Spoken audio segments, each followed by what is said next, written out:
Good evening. This is Akashvani Kohima. I'm Kuku with the evening news. The headlines. Western Dzükou fire under control, advisor Nyusietho, DC Kohima Buchem and others take aerial survey.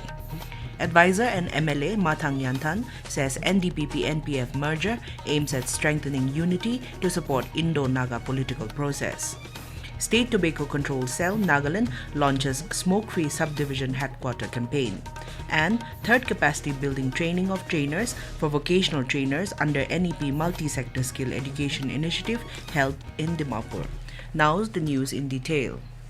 Deputy Commissioner Kohima Buchem, along with SDO Civil Setsa Zubza Imliakam, Nodal Officer Tejangule Zhao, District Commandant HG, CD and SDRF, Wopentang, and other district officials from police, forest, and fire emergency services today visited the base camp of the team engaged in combating the Western Dzükou fire at Kohima.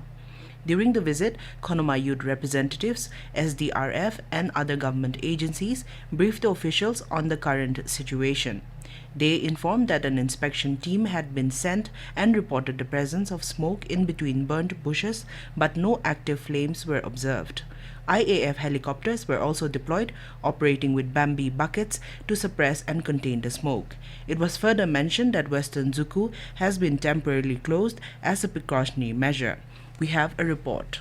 A discussion was also held on whether to continue the operation, while the helicopter team from Kharagpur along with youth volunteers and SDRF personnel expressed confidence that the fire had been contained. It was decided that a team would trek again to Western Dzükou tomorrow to further assure the situation on the ground. Deputy Commissioner Buchem expressed gratitude to God and to all those involved and particularly applauded the spirit of human compassion shown by the team, especially the people of Kohima. Earlier in the day, advisor NSDMA and NRE Nyusietho along with district administration and NSDMA official conducted an aerial survey of both the western and southern Dzükou areas using a helicopter to assess the overall fire situation. Akashvani News, Kohima. Advisor for Agriculture and MLA of 39 Sunnis Assembly Constituency, Mhathung Yanthan today said that the NDPP-NPF merger was aimed at strengthening unity under a single regional party to support the Indo-Naga political process. Addressing the oath-taking ceremony of the Naga People's Front NPF 39 Sunnis constituency, he called for unity, grassroots work, and increased membership enrollment. On the occasion, oath was administered by Meribemo Kinghan, President of NPF Wokha Division. The State Tobacco Control Cell, STCC, Nagaland launched a smoke-free subdivision headquarter campaign under the National Tobacco Control Program (NTCP) during a sensitization workshop for stakeholders of Puguboto subdivision held recently at the ADC office, Puguboto. Additional Deputy Commissioner Puguboto, Meyazungba Jamir, launched the campaign and called for coordinated efforts among community leaders, institutions and agencies to address tobacco use. We have a report.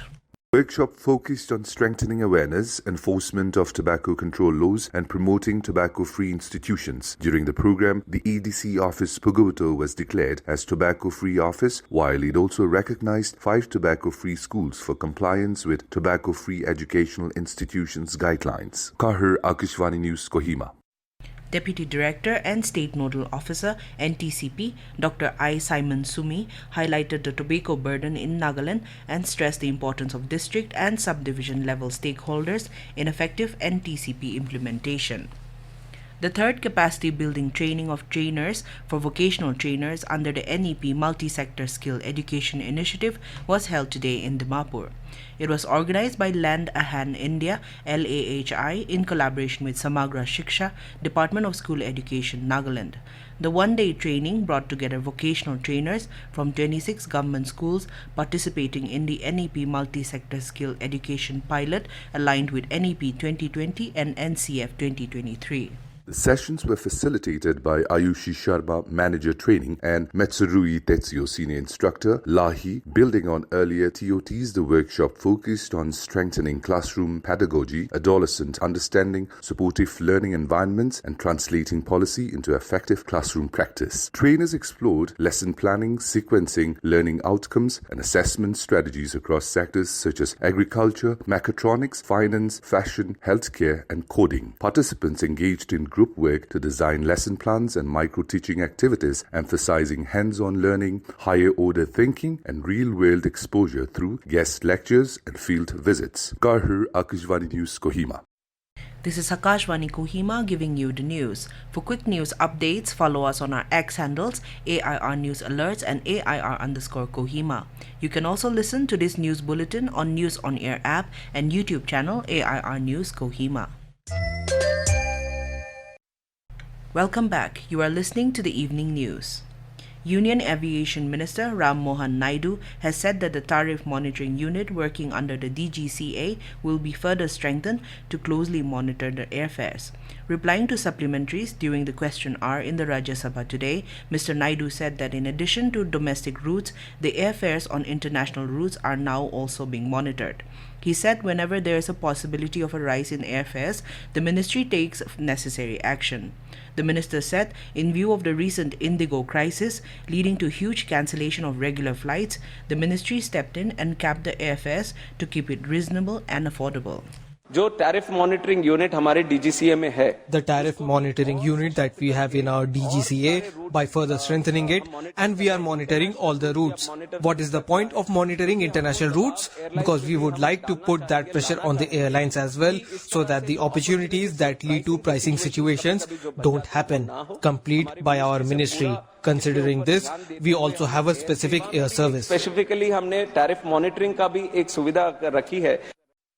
The Civil Aviation Minister said a tariff monitoring facility has been provided on the Air Seva portal, and if any passenger feels that the airfare is excessively high, then they can send a screenshot to the ministry through the portal. BJP today came down heavily on Congress, alleging that objectionable remarks were made during a Congress rally in New Delhi yesterday. Union Minister and senior JDU leader Rajiv Ranjan, alias Lalan Singh, said that the comment reflects Congress mindset and its culture. Speaking to the reporters at Parliament premises, he said that the opposition has failed to win the trust of public, and that is why they are making such baseless allegations. Meanwhile, Congress MP Priyanka Gandhi has refuted the allegations, saying that no one has made such remarks from the stage during the rally. Talking to reporters, she said that the allegations are baseless and the government does not want to run the house. The Iloy Ekhang of Wokha village today organized its annual general conference cum volleyball tournament under the theme Create Opportunity to Make a Momentum, aimed at rejuvenating and strengthening the women of the village. Chupyangza Baptist Church, Wokha, MLA Yanthan, as the theme speaker, emphasized that sports today go beyond competition, serving as a platform for recreation, building relationships, and fostering unity by setting aside personal differences. She further urged participants to overlook negativity, promote one another, and work collectively towards the progress and development of society through love, unity, and friendship. Prime Minister Narendra Modi and Union Home Minister Amit Shah have congratulated the Indian squash team for creating history by winning their first ever World Cup title. In a social media post, Prime Minister Modi lauded the exceptional performance of Joshna Chinappa, Abhay Singh, Velavan Senthil Kumar, and Anahat Singh, noting that their dedication, discipline, and determination have brought immense pride to the nation. He added that this achievement reflects the growing strength of Indian sports on the global stage. And Prime Minister Narendra Modi has reached in Amman, Jordan. Mr. Modi was received by the Prime Minister of Jordan, Dr. Jafar Hassan, and accorded a ceremonial welcome. In a post on the social media platform X, Prime Minister Modi said he is thankful to Mr. Jafar Hassan for the warm welcome. Mr. Modi said he is sure that this visit will boost bilateral linkages between both nations. At the invitation of King Abdullah II bin Al Hussein, Mr. Modi is on a full-fledged bilateral visit to Jordan, which is taking place after a span of 37 years. This is the first leg of his three-country visit to Jordan, Ethiopia, and Oman. To end the news, here are the headlines once again. Western Dzükou fire under control, Advisor Nyusietho, DC Kohima Buchem, and others take aerial survey. Advisor and MLA Mhathung Yanthan says NDPP-NPF merger aims at strengthening unity to support Indo-Naga political process. State Tobacco Control Cell Nagaland launches Smoke-Free Subdivision Headquarter campaign. and third capacity building training of trainers for vocational trainers under NEP Multi-Sector Skill Education Initiative held in Dimapur. That is all we have in this evening news bulletin. We will be back with the morning English news at 7:30 tomorrow. Good night.